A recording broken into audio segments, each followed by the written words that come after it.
1 Coríntios, capítulo 6, versículo 9. 1 Coríntios, capítulo 6, versículo 9. De manhã nós meditávamos acerca do texto, tema desse acampamento. A mim tudo é permitido, mas nem tudo me convém. A mim tudo é permitido, mas não me deixarei escravizar por coisa alguma. Agora nós queremos conhecer um pouquinho o grande contexto que fez com que Paulo chegasse a essa conclusão. Então, já a partir do versículo 9, nós temos uma visão bastante clara disso. Porventura, será possível, por acaso, ignorais que os injustos não terão parte no reino de Deus? A pergunta de Paulo é capciosa, porque a pergunta dele já está supondo que nós já sabemos a resposta. Por acaso ignorais? Os coríntios não ignoravam e nem nós. Ignorais que os injustos não terão parte no reino de Deus? E aí ele vai especificar essa injustiça: não vos iludais. Então, na verdade as pessoas não ignoravam e nós também não ignoramos, mas nos iludimos. Que os injustos não terão parte no reino.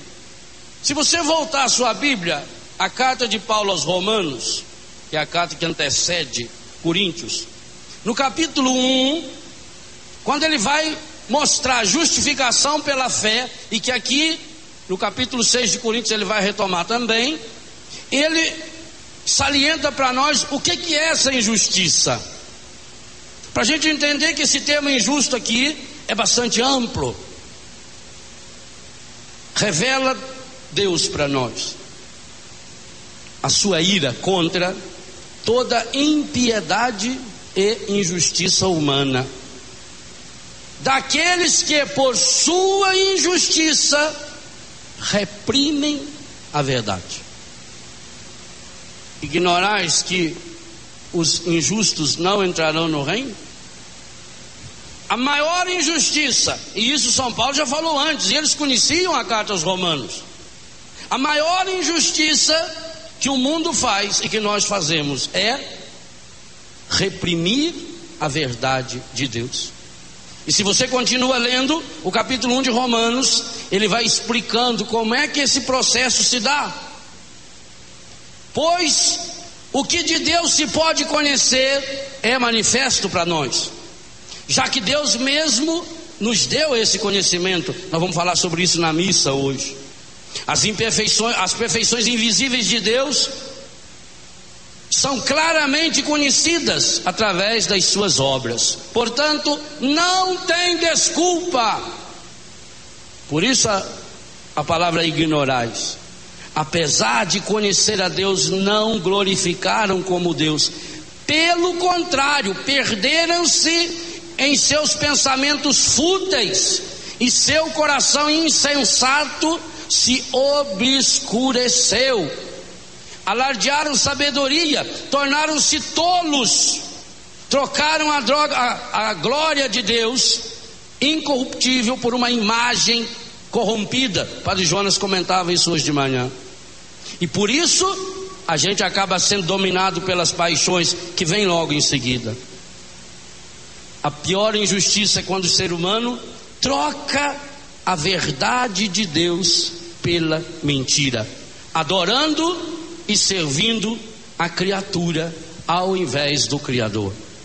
Meus irmãos, nós precisamos entender muito bem qual é o processo que o inimigo usa para nos prender.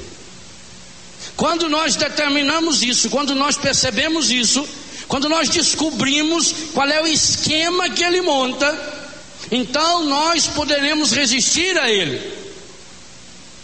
Primeiro, nós precisamos ter muito claro isso. Nós, se vivemos nessa injustiça, injustiça é trocar a verdade de Deus pela mentira, não herdaremos o reino, nem nessa e nem na outra vida.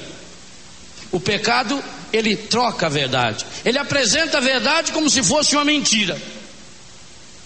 Eu já contei essa parábola, vale a pena contá-la de novo. 2 irmãos, um foi ser padre, o outro foi ser ator de teatro. Se encontraram 20 anos depois. O ator, um ator de renome. O padre já tinha sua paróquia. E aí um convidou o outro. Bem, agora eu estou na sua cidade. Sexta-feira nós temos a apresentação da nossa peça teatral. Você está convidado aí. E o padre disse, tudo bem. E aí no sábado você vai me visitar na minha missa às 7 horas, que é a principal missa da comunidade. Então os irmãos combinaram de um e assistir o outro atuando. Na sexta-feira o padre foi para o teatro. Quase não entrou. Não fosse a ajuda de um paroquiano que lhe emprestou um cheque, porque pagava R$50 para entrar no teatro. Era um absurdo, porque coitado daquele padre. Mas era o irmão dele. Comprou o ingresso. Quando ele entrou, já tinham umas moças na recepção. Teatro muito bonito, ar-condicionado, aquelas cadeiras de veludo azul, um tapete vermelho. A moça já perguntou qual é o número da cadeira dele. Ele nem sabia que era numerado. Levou a cadeira dele arrumadinha, esperando ele. Não é igual aqui não, que já fica uns segurando o lugar porque o outro chega atrasado e vem, dá licença, dá licença, dá licença, dá licença, dá licença, dá licença. Não, já veio antes. Aí foi, sentou confortavelmente no lugar que era dele. Uma música suave, temperatura ambiente. Passou uma moça com uma bandeja servindo um guaranazinho, umas bolachinhas, umas broinhas, né? De repente abriu a cortina, veio o diretor da peça, saudou cada um, disse, daqui a 15 minutos começa a nossa peça. Essa peça teatral, ela é representada pelo querido ator, falou o nome, que era o irmão do padre. Ela foi escrita por Mário Lago, José Vanderlei. Ela foi no contexto, ele explicou tudo. O cenário é da coreógrafa, não sei das quantas, o engenheiro de som, engenheiro de luz. Aí entregou para ele um folheto bonito, um folheto com papel de primeiríssima, com fotografia do ator, a biografia do ator, os outros atores, explicando que a peça tinha primeiro e segundo ato, mas tudo bacana. Ele ficou impressionado com aquilo. R$50 bem pago. Quando começou a peça, às 8 horas em ponto, quando abriu as cortinas, era um silêncio. Não tinha ninguém falando, ninguém andando, ninguém cochichando. Aquele silêncio. O som do teatro, porque se não fizer silêncio, não escuta. E começou a peça. E a cada cena bonita o povo aplaudia. E ele foi ficando impressionado de ver o irmão dele, criado com ele junto, como agora ele era um ator tão bom. Quando terminou a peça, 2 horas depois, 10 horas da noite, o povo aplaudia, e o irmão com os outros atores em pé lá na frente, e o povo vibrando. E ele, quando foi ao camarim para dar um abraço do irmão, teve que pegar uma fila. Aquele tanto de gente queria abraçar o ator, e ele ficou impressionado. Foi embora, chegou em casa meia-noite. Dia seguinte, o irmão foi visitar o padre. Como ele era ator, estava acostumado a chegar cedo no teatro. Achou que na igreja era igual, foi mais cedo para a missa. Chegou 1 hora antes, não tinha ninguém. Entrou dentro da igreja, ficou lendo assim o nome da turma escrito nos bancos, que o povo gosta de escrever nome no banco da igreja. Ficou lendo ali. Achou um folhetinho assim, um papelzinho feio, um jornalzinho. Foi lendo aquilo, não entendia nada. Triste que ele precisou ir no banheiro. Chegou lá, ele viu que o papel era o mesmo daquele folhetinho. Só que tinha usado em datas anteriores. Ele não entendeu. Aí sentou lá, daqui a pouco chegou um, chegou outro. Foi chegando. Estava quase na hora. Ligaram o som de uma microfonia. O rapaz veio lá e falou: Jesus, alô, Jesus. Jesus. Alô, som, Jesus. Amém? Amém, Jesus. Aí, daqui a pouco foi a senhora lá na frente e começou a ler nome de defunto. Ele achou que ele estava no cemitério. Alma do fulano, alma do ciclano, alma do... Eu falei: será que aconteceu? Olhou por lá. Bateram um sino e começou o povo cantar. Com minha mãe estarei na santa glória um dia, ao lado de Maria. O irmão começou no Pai, do Filho, do Santo, eu não entendia nada.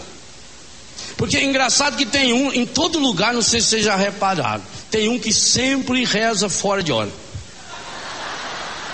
Isso é um fenômeno universal na igreja.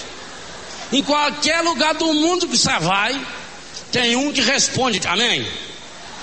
Ele reza o Pai para tirar o C do ritmo. Aí aquilo que nasceu com a vocação de atazanar a vida da gente. E ali também tinha. Ele não tinha nada. O padre foi lá, fez um sermão. Era criança correndo para lá, criança correndo para cá.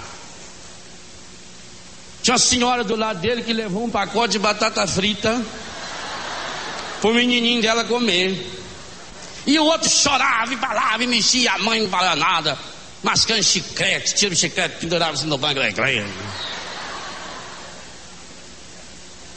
Ele filme, ele foi lá para ver o irmão dele.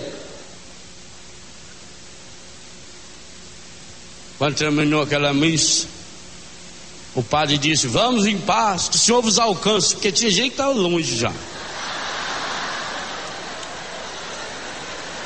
Ele foi na sacristia, no camarim, para visitar o padre. Chegou lá, só estava o padre e o sacristão contando a coleta. 27,80 deu a coleta. Precisava umas 2 missas para pagar a entrada do teatro. Aí o sacristão foi embora, o padre tirou a batina, sentaram, falei: mano, você vê como é que o mundo está perdido, hein? O mundo está terrível. Você viu ontem lá no teatro, rapaz? R$50 para entrar. Aqui uma vez nós achamos a nota de R$50 na coleta, era falsa.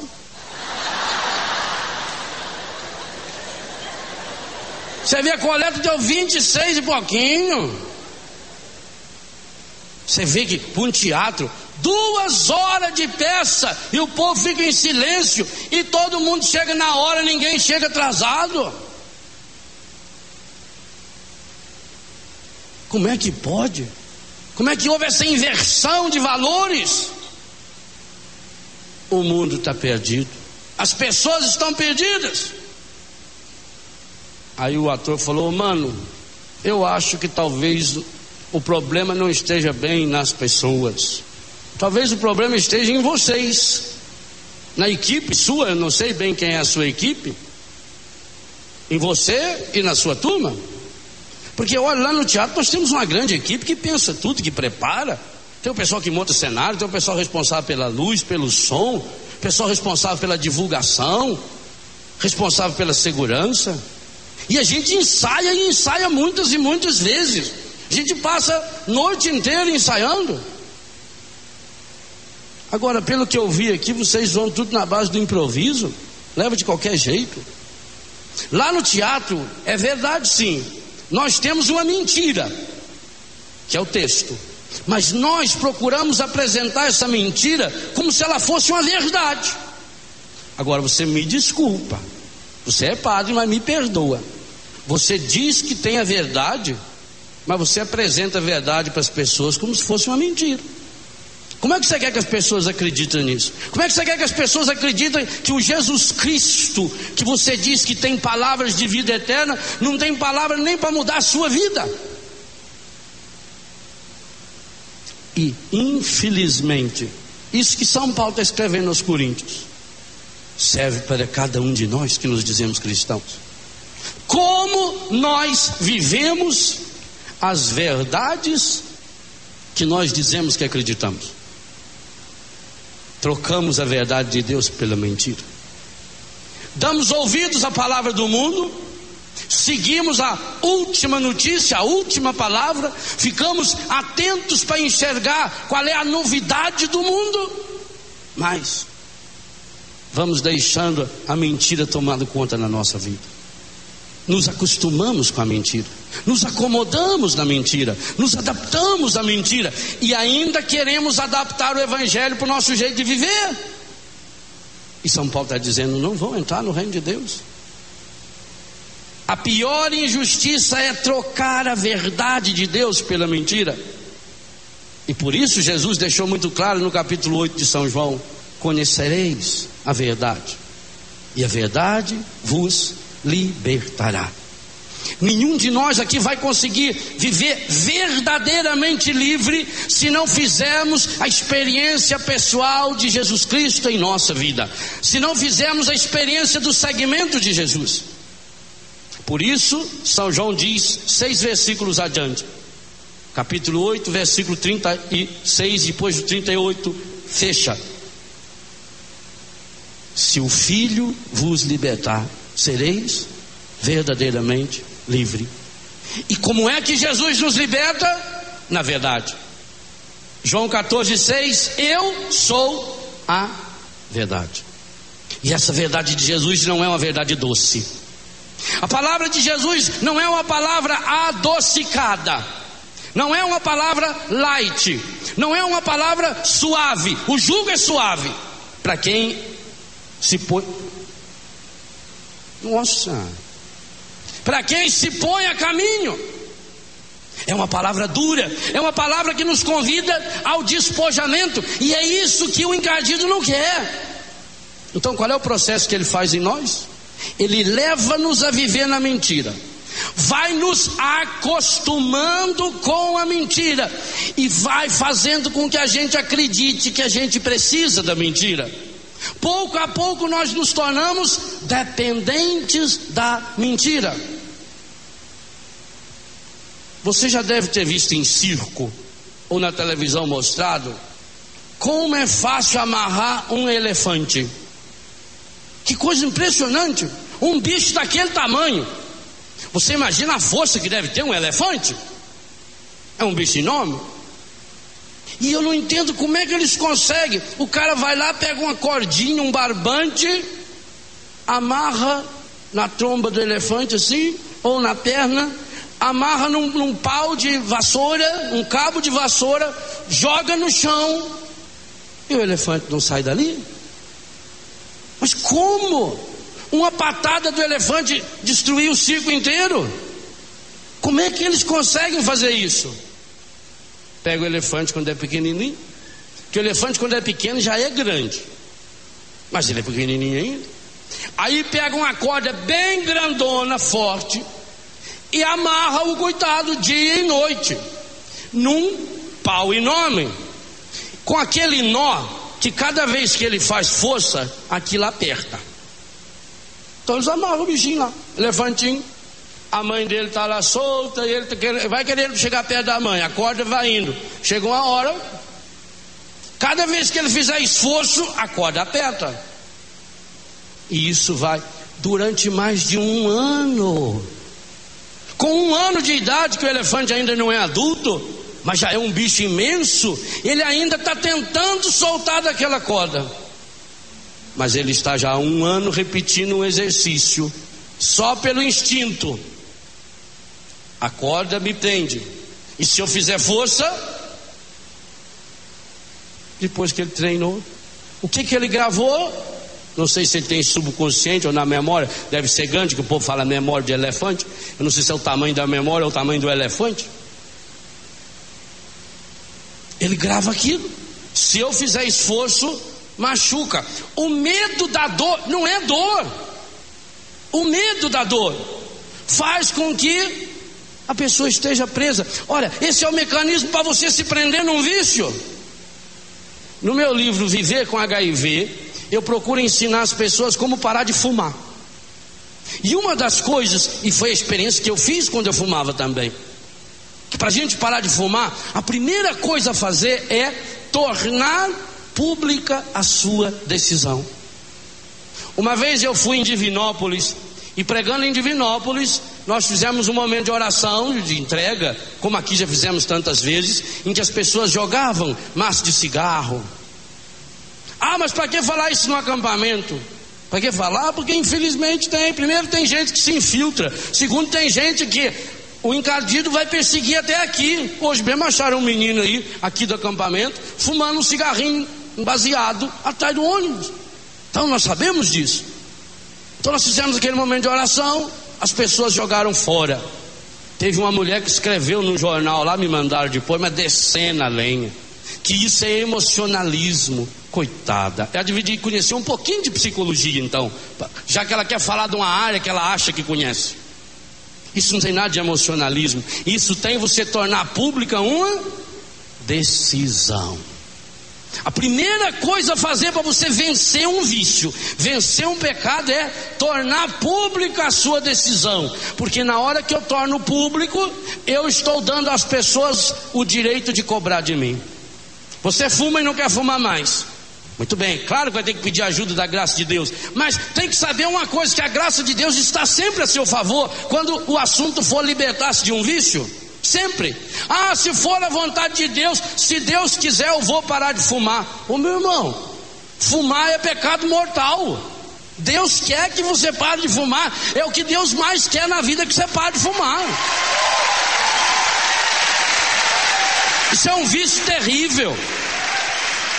Tão terrível que as pessoas dizem: o que tem fumar? Eu mesmo era assim, aprendi em casa, fumava com a minha avó, porque papai fumava, mamãe fumava, meu irmão fumava, todo mundo fumava. O que tem fumar? Não está estragando ninguém, o que tem? Mas é um vício terrível, é pecado mortal fumar. Primeiro, mortal porque mata o nosso corpo. O cigarro tem 4.720 substâncias químicas. 4.720 substâncias químicas que me matam. Vai desde a sola do pé até no cabelo. Circulação, respiração, pulmão, estômago, intestino. Mais de 90% do câncer de pulmão é o câncer que mais mata. 85% das pessoas que tiveram esse câncer, que foi descoberto o câncer já, o processo desencadeado de pulmão, infelizmente faleceram. Não tem jeito. 90%, isso a Organização Mundial da Saúde diz, 90% das pessoas que têm câncer de pulmão é em consequência do cigarro. Então ele é mortal porque mata meu corpo. Mas ele é mortal também porque ele leva você a obedecer o encardido todo dia. Quer ver um exemplo? Você fuma um maço de cigarro por dia. Custa R$1, R$1,50 um maço de cigarro, R$2. Todos os dias você paga o dízimo do encardido. Ao comprar um maço de cigarro, eu estou todo dia. Eu tenho que pagar muito dízimo para Deus, porque eu já paguei muito para o encardido. Por isso que eu tenho que rezar muito, trabalhar muito, lutar muito e fazer muita gente parar de fumar. O dia que Deus me der a graça, Deus saber que eu já fiz gente parar de fumar, ao menos suficiente para corresponder uma por cada cigarro que eu já fumei, eu estou no céu. Mas enquanto isso eu não posso me acomodar, porque eu já fumei muito, já paguei muito dízimo para o encardido. Imagina num dia você fuma 10, 15, 20, 30 cigarros. Você está lá enfiando a mão no bolso e pagando R$1, R$2. E quanto você dá de coleta na missa? Não responda para não mentir, pensa.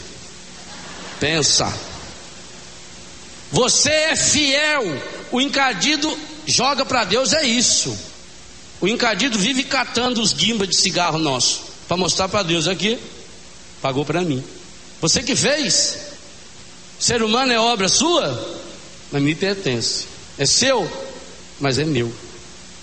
Quando uma mãe e um pai fica triste porque a filha está namorando um rapaz mau elemento, e a mãe então vem chorando: padre, a gente cria uma filha com tanto amor, com tanto carinho. E agora vem esse negócio, né? Deus olha para nós e fala: a gente cria um filho tão bonito, com tanto amor, com tanto carinho. Pois vem um encardido com a porcaria de um cigarrinho desse, leva aí. Olha como é que tá ficando feio. Olha o tanto que fede esse menino. Olha o dedo amarelado, olha o bigode amarelado, cabelo fedendo, roupa fedendo, ó, dente tudo amarelo. Tá? O encardido tá feliz por quê? Você está ficando a imagem e semelhança dele. Já está ficando encardido também. Já está tendo o cheirinho dele. Está ficando. Percebe? E além disso, além de me matar, eu estou pagando. Por que é pecado mortal? Por que as empresas de cigarro nunca fizeram propaganda de cigarro que ofendem a fé católica? Nunca. Sempre respeitaram a nossa fé. Sabe por quê?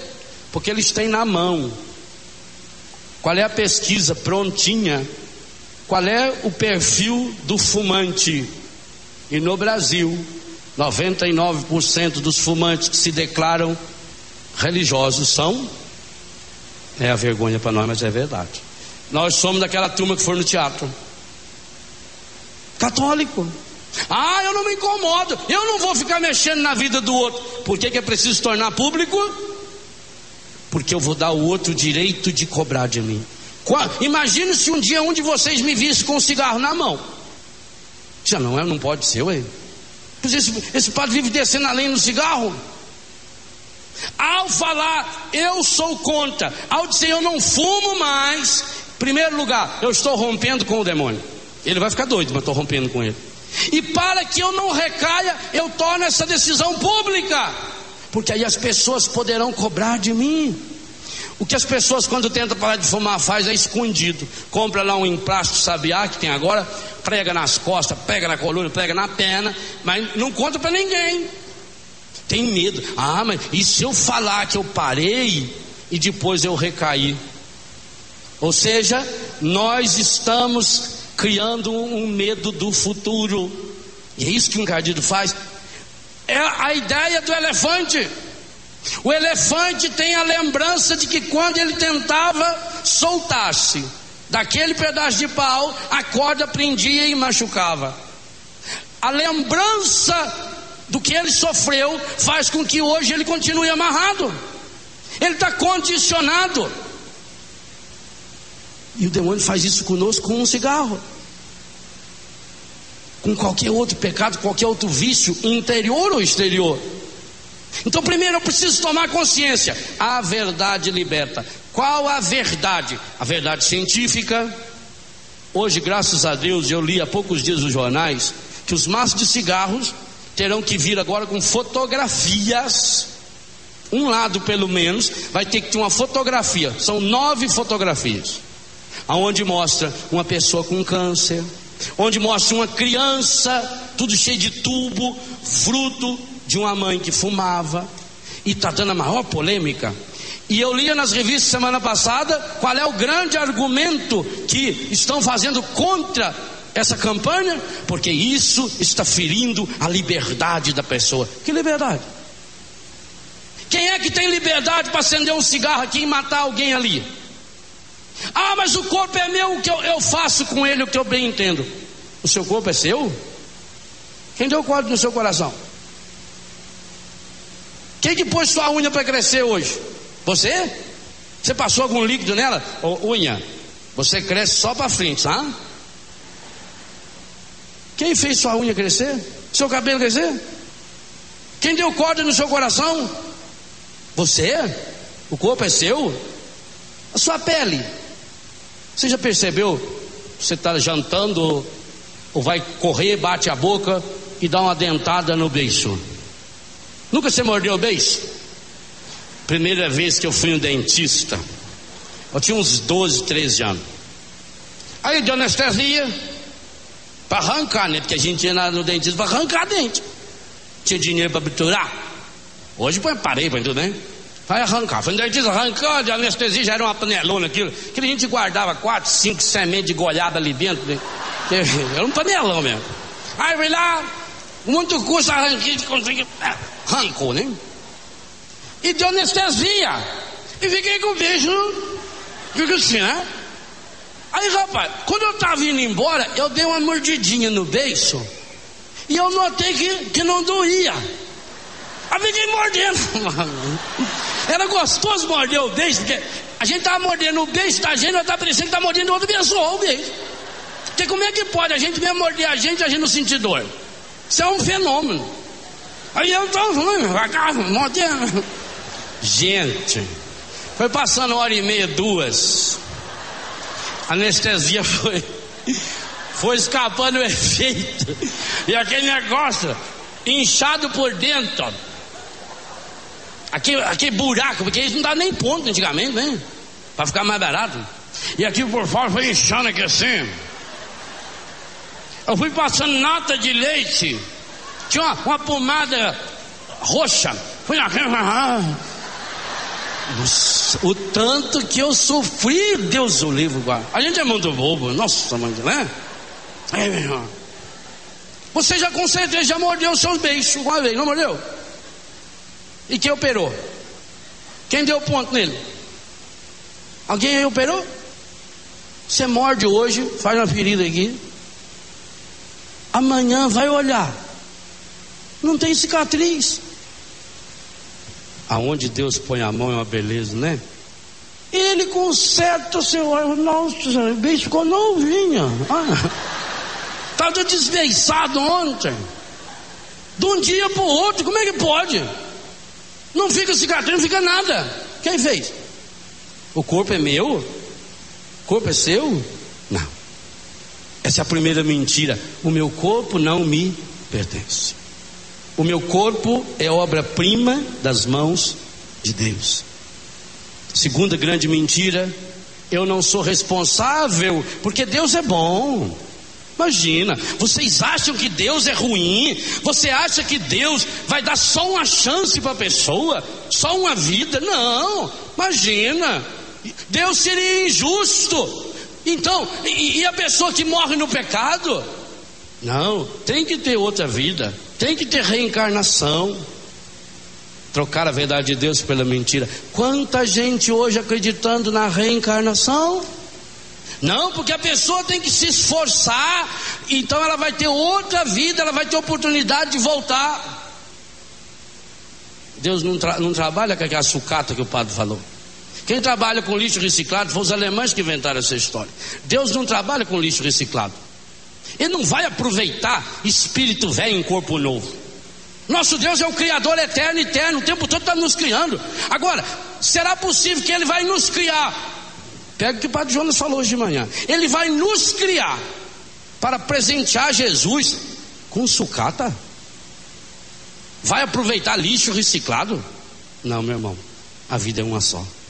A nossa liberdade nos diz que depois dessa vida vem o juízo, e que nós seremos chamados diante de Deus para dar satisfação. Aqui, Senhor, olha o corpo que eu recebi. Parábola dos talentos. Aquela parábola é muito séria. Por isso que ela está lá em Mateus 25, no contexto do juízo final. Você já percebeu que a parábola dos talentos está no contexto do juízo final? Ela não está lá no capítulo 13 de São Mateus, aonde ele fala das parábolas do reino, junto com o semeador, junto com o joio, junto com o trigo. A parábola dos talentos está lá no contexto do juízo final, Mateus 25. E por quê? Porque o talento que cada um tem que devolver é a sua vida. Cada um de nós aqui recebeu o dia que nasceu o talento da vida, o talento do corpo. Ah, não tem talento nenhum. E o seu olho que enxerga sozinho, quanto você pagou para ter? O seu ouvido que escuta sozinho, quanto você pagou? O seu cabelo que cresce, quanto você pagou? O seu beiço restaurado, quanto você pagou? O nosso corpo, nossas ideias, nossa inteligência, nossa vontade, nossa voz, as destrezas que temos nas mãos, nos pés, são talentos que cada um de nós recebeu. E aqui nenhum de nós recebeu só 10 talentos. Cada um aqui recebeu 2.500, 3.000, 4.000, 5.000 talentos. Bem, você Faça uma coisa bem simples. Depois você pega, eu não vou ler não. Depois você pega uma calculadora eletrônica e marca lá assim: quantos anos de vida você tem? 20, 18 vezes 365 dias que tem um ano. A cada múltiplo de 4 você soma um dia, porque a cada 4 anos tem um dia a mais, 29 de fevereiro. Então se soma mais um dia. Multiplica isso por 24 horas e multiplica por 108 mil, que é o número médio de batido do seu coração. Quanto deu? É mais ou menos o número de talento que Deus te deu. E Ele vai cobrar. Ele vai cobrar. E aí Jesus deixou muito claro que no juízo, como é que vai ser essa cobrança do talento? Senhor, o Senhor me deu 5, olha aqui, 10. Muito bem, vem pra cá. O Senhor me deu 2, olha aqui, 5. O Senhor me deu 1. Eu fiquei com medo de perder e estou devolvendo 1. Justo, não é? Mais do que justo. O Senhor disse: então toma até esse, porque você mesmo disse que eu colho aonde eu não plantei. Então me dá, porque esse 1 que você tinha já era 100%, eu tinha te dado, você não tinha era nada, sua anta. Me dá aqui. Até quem pensa que tem vai ser tirado. Vai lá pro fundo, puxa a descarga aí, ô santo, que isso aí deve ir lá para baixo, não vai vir aqui não. Tem o santo da descarga, que é para levar aquelas futricas que o padre falou. Eu escutei o padre falar merda aqui hoje, ele falou. Não foi eu que falei, não fui eu. Depois fala, porque o padre Léo, foi o padre Jones que falou. Não foi? Foi eu, não foi. Não foi eu. Ele começou falando esterco, falou detrito, mas depois não aguentou. Ele falou, merda. Aí, pá, tem que falar. Porque esse negócio, esse detrito, vai para onde? Puxa, é o sininho, ó. Vai lá, para o fundo. É para onde tem que ir. Gente fraca, vai junto. O encardido, ele precisa de mais gente, porque ele está sempre sozinho. E aliás, se o mundo inteiro fosse para o inferno, ele ainda estaria sozinho, porque lá só vai quem gosta de ficar sozinho, fechado em si mesmo. Qual é o talento que eu vou entregar para Deus? A grande injustiça que nós cometemos com Deus. Os injustos não vão entrar no reino por isso, porque Ele nos deu tantos dons, tantos talentos, tantas e tantas graças que você tem, que eu tenho. Mas aí vem uma pedagogia do encardido, a pedagogia das péssimas notícias. Quando você só vê os jornais dando notícia ruim, televisão só passa notícia ruim, as pessoas só comentam coisas negativas, para que isso? Para você ir pouco a pouco entrando num conformismo. Tudo está mal, nada dá certo. Padre, se eu for contar minha vida para o senhor, padre, oi, padre, eu sofro tanto problema. E eu tanto que eu já sofri, então, pá. Fosse contar para o senhor, daria um livro. Não escreve não, eu não quero ler essa porcaria, não, tá louco? Então nós vamos entrando numa pedagogia do negativo, para que a gente comece a perceber a mão do demônio. Isso tudo é obra dele. E aí a gente não olha mais as coisas bonitas que a gente tem. Nós temos que pegar a pedagogia do bicho. Como Jesus falou, os filhos das trevas, eles abrem os olhos, eles estão usando a inteligência. Vamos usar essa inteligência contra eles. Vamos fazer com que eles bebam o próprio veneno. Como? Percebendo a obra de Deus em mim, a obra de Deus na minha vida, percebendo a graça de Deus agindo na minha história, percebendo que enquanto eu não perceber que eu sou importante, eu me vendo por qualquer preço. Aquilo que nós já refletimos de manhã e junto com o padre, se você não percebe o seu valor, você se vende barato demais. Quando eu morava em Curitiba, às vezes eu tinha que ir na rodoviária ou no centro, e Curitiba tem um sistema de transporte muito bom. É muito mais fácil ir de ônibus do que ir de carro. De carro, além do trânsito, tem que pagar um estacionamento, que é um absurdo. Então a gente vai de ônibus. Do tipo, você paga uma passagem de ônibus e de um ônibus vai pulando para o outro, não tem aquelas cabines lá, né? É um sistema perfeito. Você paga uma passagem e vai em qualquer lugar da cidade. Então eu sempre ia de ônibus, aí descia no centro da cidade, do ponto de ônibus, para ir até onde precisava. Me doía, podia ser 9 horas da manhã, 11 horas, meio-dia, 2, 3 horas da tarde. Na beira da calçada, principalmente perto da rodoviária, você ia vendo aquelas senhoras de 28, 30 anos, rapazes vestidos de mulher, travesti, na beira da calçada, 9, 10, 11 horas, meio-dia, se oferecendo por R$5, R$5, R$1. Elas falam abertamente para você está passando na rua, elas são encostadas na parede e falam. R$5. Uma vez eu fui em Cuiabá pregar um encontro, há muitos anos atrás, e uma irmã de caridade chamada irmã Nazaré me levou para encontrar as meninas prostituídas de Cuiabá. Então eu estava no hotel, dona Neuza, uma mulher da igreja, arrumou uma sala no hotel e eu fui atender. Tinha umas 40 meninas de 9, 10, 11, 12 anos. E eu comecei a me perguntar, escuta, mas quanto vocês ganham para fazer prostituição? R$1. Criança de 8, 9, 10 anos de idade se vendendo por R$1, por R$5. Quem que se vende tão barato assim?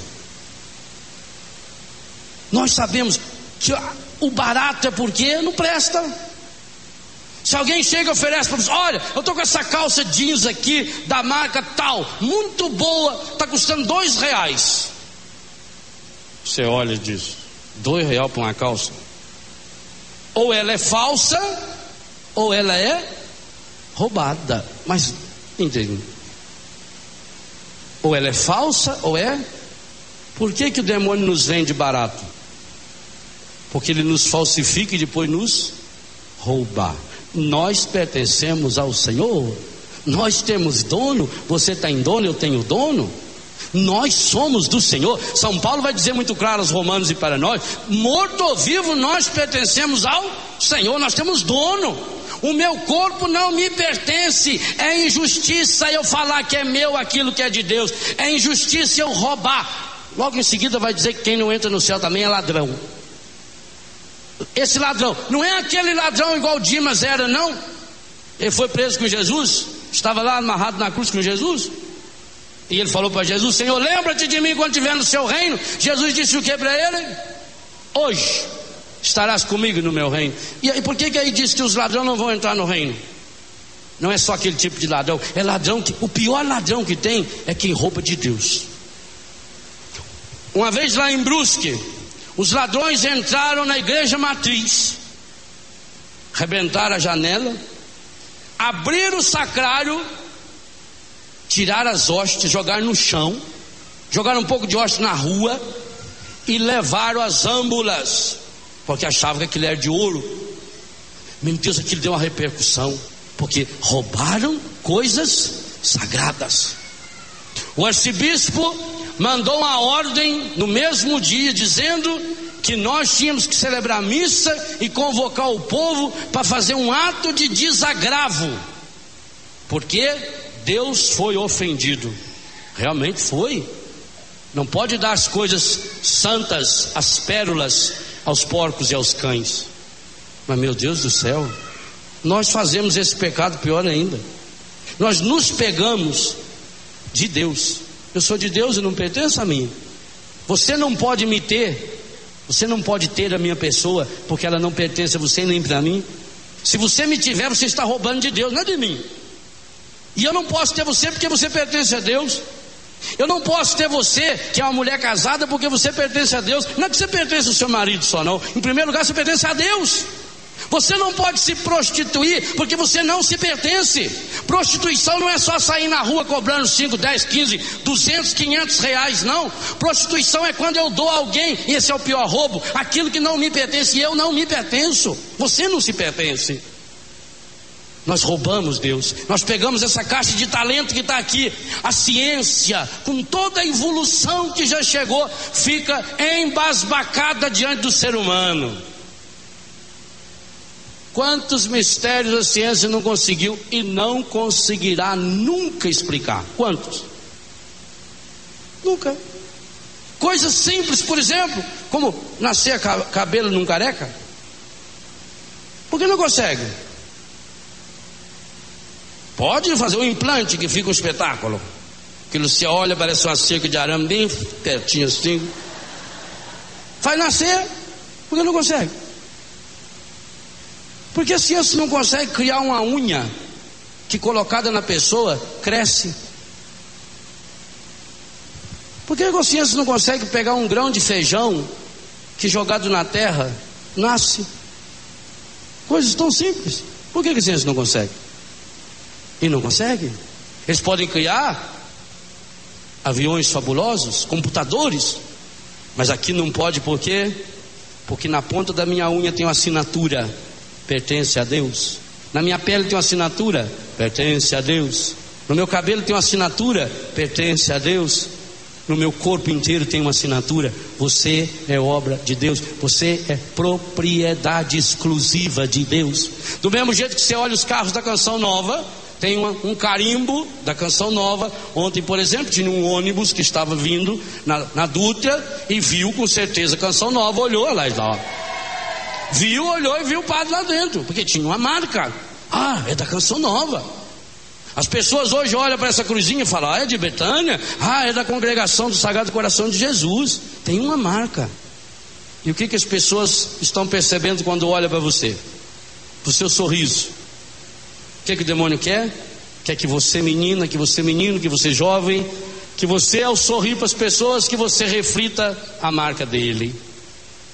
E por isso ele cria roupas especiais para você, bem escandalosas. Umas roupas que a gente, quando vê, fica com pena. Eu já disse que há certas celebrações religiosas que a gente no final deveria distribuir maçã, porque quando Eva comeu a maçã, ela percebeu que estava nua. Quem sabe, se as pessoas começassem a comer maçã, iriam perceber. Quem está com aquela... Uma vez eu fui fazer um casamento de uma ex-aluna minha em Pindamonhangaba. Quando entrei no altar, levei um choque. A madrinha, ela estava com uma micro saia no primeiro banco e não tinha aquele negócio de ajoelhar. E o que subia aqui, descia aqui. Aqui era tão apertado, aquele negócio estava saltando. Eu até fiquei com medo aqui de saltar na gente. Aqui tá bufando, aqui tá... E ela de vez em quando cruzava a perna assim, na frente do palco. Falei: Virgem Santíssima, não é fácil não. Pra quê? Pra quê? Se eu ainda fosse um homem disponível, mas não era. Pra quê? Pensa. É o demônio que quer que você, menina, ao sair andando na rua, você esteja com aquela roupa bem colada. Você tem que deitar para vestir aquilo. Não pode. Eu não sei como é que a pessoa... Se é da pessoa murcha, aí sai pra rua aquele negócio, aquilo tá apertado. Pra quê? Ele quer que você ande assim, porque aí os homens ficam tudo olhando. Não é isso que ele quer? Quer. Mas você pertence a outro dono. Você não pode se roubar. Você não pode se tirar de Deus. Você pertence a Ele. Você não pode se entregar. O seu corpo pertence a Deus. Você não pode roubar, porque você tem a parábola dos talentos para entregar. E eu tenho que chegar para Deus e dizer: olha aqui o que o Senhor me deu. Todos esses talentos o Senhor me deu. Olha aqui, Senhor, com a minha luta e a sua graça está aqui. Eu consegui com a sua graça vencer esses pecados. Eu consegui com a sua graça levar a sua palavra para fulano, para cicrano. Eu consegui. O Senhor me deu voz, eu aprendi a cantar. O Senhor me deu perna, eu aprendi a andar. O Senhor me deu mão, eu aprendi a tocar. Eu aprendi a cozinhar. Eu aprendi a construir. Eu aprendi a filmar. Eu aprendi a limpar. Eu aprendi a decorar. O Senhor me deu os olhos, eu aprendi a enxergar, a ver as coisas e a ensinar aos meus irmãos que não conseguiriam ver. O Senhor me deu o ouvido, eu apurei o meu ouvido. Eu fui preparando o meu ouvido. Eu fui ajeitando o meu ouvido para que ele pudesse ouvir a sua palavra. Está aqui, Senhor, olha os talentos que eu tenho aqui hoje para te dar. E ele vai dizer então: vinde, benditos, vinde. Está aqui na palavra para nós. Mas que injustiça grande estamos cometendo com Deus. Como é triste a gente perceber que nós estamos pegando essa herança toda, que somos nós, e misturando com os porcos. Lembra do filho pródigo? O que ele fez? Ele pegou o que era dele. Ele não fez nada de errado do ponto de vista humano. Ele não pediu a herança do irmão, ele pediu a dele. O que tem? Dinheiro era dele, liberdade dele, e livre ele foi para um país distante. Nem ficou lá no país dele, longe. A gente pode fazer o que bem entende, ninguém está me vendo. Mas em pouco tempo esvaziou os talentos. E quando ele viu, ele estava lá no meio do porco, sujo de porco, fedendo a porco, machucado no chiqueiro que ele estava vivendo. E por que Jesus contou essa história? Para contar que é a nossa história, que nós perdemos o anel, que nós perdemos o sapato, a roupa, que nós nos metemos no chiqueiro? Não. Jesus não teria contado essa história para dizer isso, porque isso teria um monte de canais de televisão para contar. Desgraça, tem um monte de gente para contar. Jesus contou isso para dizer, mesmo ele, que pegou todo o talento e jogou lá no fundo do poço, lá naquele chiqueiro, ele um dia ouviu o convite de Deus e voltou. E que isso pode acontecer com você, pode acontecer comigo também. Liga para Deus. Hoje tem celular, é tão fácil. Converse com Ele.